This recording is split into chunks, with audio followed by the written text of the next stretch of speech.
안녕하세요. 이제가야입니다. 오랜만에 낭독을 다시 시작해볼까 하는데요. 제가 좋아했던 작가 파울로 코엘료가 쓴 아크라 문서를 한 챕터씩 읽어보려고 합니다. 이 책은 여러 번 읽어봤는데 챕터가 굉장히 짧고 또 각 챕터마다 주는 메시지가 흥미로우면서도 좀 묵직한 메시지이기 때문에 이 책을 선정해봤습니다. 아크라 문서, 뭔가 제목부터 심오하죠? 이 책은 아주 일상적인 이야기부터 사랑 혹은 종교적인 내용까지 담고 있다고 볼 수 있고요. 삶을 대하는 태도에 관해서 가장 중점적으로 전하고 있습니다. 아크라 문서 한 챕터씩 읽어보도록 하겠습니다.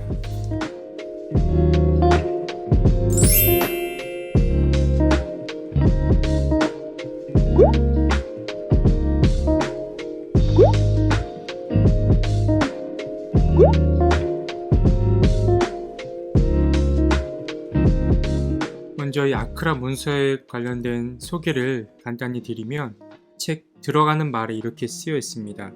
1945년 12월에 두 명의 형제가 한 이집트 동굴에서 파피루스가 담긴 항아리를 발견했다고 합니다. 그런데 이 파피루스가 담긴 항아리를 나라에 보고를 해야 했는데 보고를 하지 않고 시장에 내다 팔기로 했다고 합니다. 그 형제의 아버지께서는 이 항아리에 담긴 내용이 나쁜 기운을 미칠 것을 두려워해서 일부를 불살라 버리기도 했다고 하지만 나머지의 그 문서들을 그 형제가 어느 사제에게 넘겼고 이 사제는 그 중에 하나를 이집트 카이로의 콥트 미술관에 팔았다고 하죠. 그 미술관에서 이 파피루스의 문서들은 이름이 정해졌는데 그 이름이 바로 나그 함마디 문서입니다. 한 번쯤 들어본 적 있으실 텐데요. 이 나그 함마디 문서는 이 문서가 발견된 그 동굴에서 가장 가까운 도시의 이름을 땄다고 합니다. 어쨌든 잠시 종교적인 이야기로 넘어가 보자면 기원 후 170년경 사제들, 주교들이 모여서 어떤 문서를 신약성서에 포함시킬지 결정을 하려고 했습니다.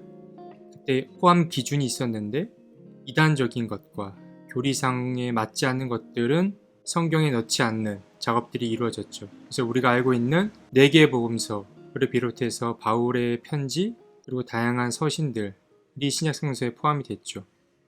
그리고 나그 함마디라고 하는 그곳에서 발견된 문서들은 다양한 이유로 여성이 작성했다는 이유거나 혹은 예수의 서사를 덜 고통스럽게 묘사했다라는 이유 등으로 누락됐다고 하죠.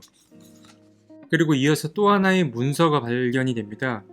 1974년 영국의 고고학자 월터 윌킨스가 또 다른 문서를 발견하는데 이 문서는 나그 함마디 문서보다는 훨씬 이후, 그러니까 지금으로 말하면 그리 오래되지 않은 기원 후 1307년경의 문서가 발견이 됐죠. 이 문서의 진원지는 이집트 국경 너머의 도시 아크라라는 것을 알게 되었다고 합니다. 그리고 이 파울로 코엘료는 이 아크라에서 발견된 이 문서, 즉 아크라 문서를 2011년 11월에 건네받게 되면서 이 사본을 이 책에 싣게 되었다는 것이죠. 그러니까 이 책은 되게 일반적인 이야기처럼 들리면서도 되게 신비로운 내용을 담고 있다는 걸 알고 계시면 될 것 같습니다.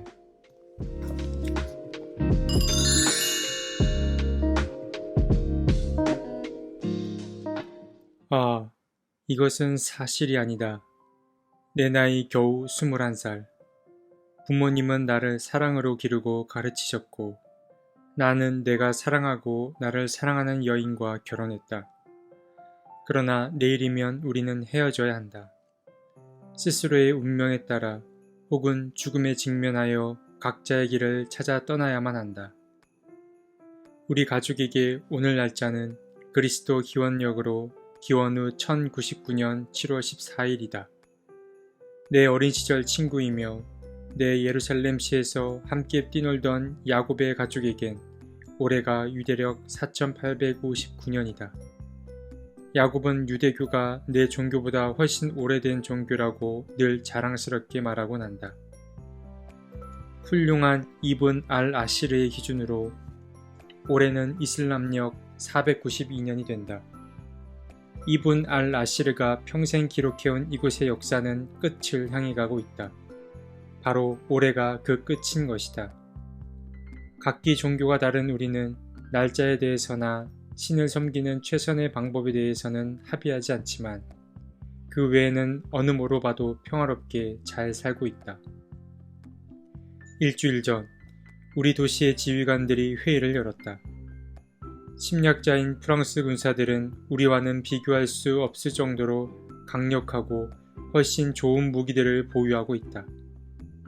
패배가 자명한 상황이기에 우리는 이 도시를 버리고 떠나거나 죽을 때까지 싸우거나 둘 중 하나를 선택해야 한다. 우리 대부분은 이 도시에 남기로 결정했다. 이슬람 교도인들은 이 시각 알 아크사 모스크에 모였고 유대인들은 미흐랍 다우드의 군인들을 집결시키기로 했으며 여러 구역에 거주하는 그리스도교인들은 도시의 남쪽을 방어하는 일을 맡기로 했다. 저 바깥에는 선박들을 해체해 쌓아놓은 적군의 공성탑이 보인다. 적군의 움직임으로 판단컨대 저들은 내일 아침 공격을 시작할 것이다. 교황의 이름으로 이 도시의 해방과 신의 뜻을 위해 우리의 피를 보려 할 것이다. 1000년 전 로마의 유대 총독 폰티우스 필라투스가 예수를 군중에 넘겨 십자가형에 처하게 한 바로 그 광장에 오늘 저녁 한 무리의 남녀노소가 한 그리스인을 만나기 위해 모였다. 우리는 그를 콥트인으로 알고 있었다. 그 콥트인은 이상한 사람이었다. 그는 어릴 적 돈과 모험을 쫓아 고향 아테네를 떠났다가 굶어 죽을 지경이 되어 우리 도시를 찾아왔다. 대접을 잘 받은 그는 여행을 계속하겠다는 생각을 접고 이곳에 정착하기로 했다. 그는 구두방에서 일하면서 이븐 알 아시르처럼 보고 들은 모든 것을 후세를 위해 기록하기 시작했다. 그는 특정 종교의 교인이 되려 하지 않았고 아무도 그를 자기네 종교로 끌어들이려 애쓰지 않았다. 그에게 올해는 1099년도, 4859년도 아니며 492년의 끝은 더더욱 아니었다. 그는 오로지 지금 이 순간과 모이라를 믿었다. 모이라, 그것은 미지의 신이자 만일 어길 경우 세상의 종말을 불러올 단 하나의 법을 수호하는 신성한 힘이었다. 콥트인 옆에는 예루살렘에 뿌리를 내린 새 종교의 수장들이 모여 있었다. 우리는 저항해봤자 아무 소용 없으리라고 생각했지만 그래도 관리들은 저항을 위한 최후의 대비를 하느라 이 대화의 자리에 참석하지 않았다. 콥트인이 말했다. 수세기 전 한 남자가 이 광장에서 재판을 받고 유죄를 선고받았다. 그분은 의를 향해 죽음을 향해 걸어가면서 한 무리의 여자들 곁을 지나갔다. 그분이 여자들에게 말했다. 나를 위해 울지 말고 예루살렘을 위해 울어라. 그분은 지금 여기서 일어나고 있는 일을 그때 이미 예언하셨던 것이다. 내일이면 조화롭던 이 도시는 분쟁에 휩싸일 것이다. 기쁨 대신 슬픔이 넘칠 것이다. 평화는 물러가고 전쟁이 닥쳐와 상상할 수 없을 만큼 오랜 세월 계속될 것이다. 아무도 입을 열지 않았다. 우리가 왜 그곳에 모여 있는지 누구도 정확한 이유를 알지 못하기 때문이었다. 스스로를 십자군이라 부르는 침략자들에 대해 또다시 설교를 들어야 한단 말인가. 콥트인은 혼란스러워하는 사람들을 가만히 바라보았다. 그리고 긴 침묵 끝에 말을 이었다. 저들은 이 도시는 파괴할 수 있지만 이 도시가 우리에게 가르쳐준 것들을 파괴하지는 못한다. 그러므로 우리의 지식은 이 도시의 벽과 집과 거리처럼 무너질 운명을 맞지는 않을 것이다. 그렇다면 우리의 지식이란 무엇을 의미하는가? 아무도 대답하지 않자 그는 계속해서 말했다. 삶과 죽음에 관한 절대 진리를 말하는 것이 아니라 일상의 난관들에 직면하며 살아갈 수 있도록 도와주는 지식을 의미한다. 책으로 배우는 지식이 아니다. 책으로 배우는 지식은 과거에 일어난 일 혹은 미래에 일어날 일을 놓고 무의미한 논쟁만 부추길 뿐이다. 지금 내가 언급하는 지식은 선한 의지를 가진 모든 이의 마음속에 살아있는 지식이다. 그는 잠시 뜸을 들였다 말을 이어갔다. 나는 학자로서 오랜 세월 유물복원과 분류, 날짜 기록, 정치 토론을 하며 살아왔지만 그대들에게 무슨 말을 해야 할지 모르겠다. 그래서 신성한 힘의 기운을 빌려 우선 내 마음을 정화하고자 한다. 그런 후 그대들이 질문을 하면 그에 대해 답을 하겠다. 이는 옛 그리스의 스승들께서 쓰신 방법이기도 하다. 제자들이 전에는 생각해 본 적 없는 문제들에 관해 질문을 하면 스승들이 대답을 해 주었다. 한 사람이 물었다. 당신의 대답을 듣고 우리가 무엇을 한단 말입니까? 누군가는 내 얘기를 기록하고 누군가는 기억할 것이다. 오늘 밤 그대들이 여기서 들은 이야기를 세상 곳곳에 전하리라는 것이 중요하다. 그렇게 예루살렘의 영혼은 보존될 것이다. 그리하면 언젠가 우리는 그저 하나의 도시가 아닌 지식의 중심이자 다시금 평화가 꽃피는 예루살렘을 복원할 수 있을 것이다. 또 다른 사람이 물었다. 내일 당장 우리에게 무슨 일이 닥칠지 다들 알고 있는 이 시점에 차라리 가마 단판을 어떤 식으로 진행하고 전투 준비를 어떻게 할지 논의하는 게 낫지 않겠습니까? 콕 트이는 옆에 자리한 세 종교의 수장들을 둘러본 후 군중에게 시선을 돌리며 대답했다. 내일 무슨 일이 일어날지는 우리 중 누구도 알 수 없다.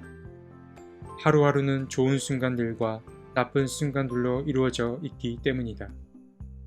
지금부터 질문을 하면서 저기 밖의 적군들과 그대들 내면의 두려움은 잊으라. 장차 이 땅에서 살아가게 될 후세를 위해 우리가 해야 할 일은 오늘 일어난 일을 기록해 남기는 것이 아니다. 그런 일은 역사가 알아서 할 것이다. 우리는 매일의 삶에 대해, 그 안에서 우리가 직면해야 했던 어려움들에 대해 이야기해야 한다. 후손들은 바로 그런 것들에 관심을 가질 것이다. 1000년 후에도 세상은 크게 달라지지 않을 테니. 첫 번째 챕터를 읽어봤는데요.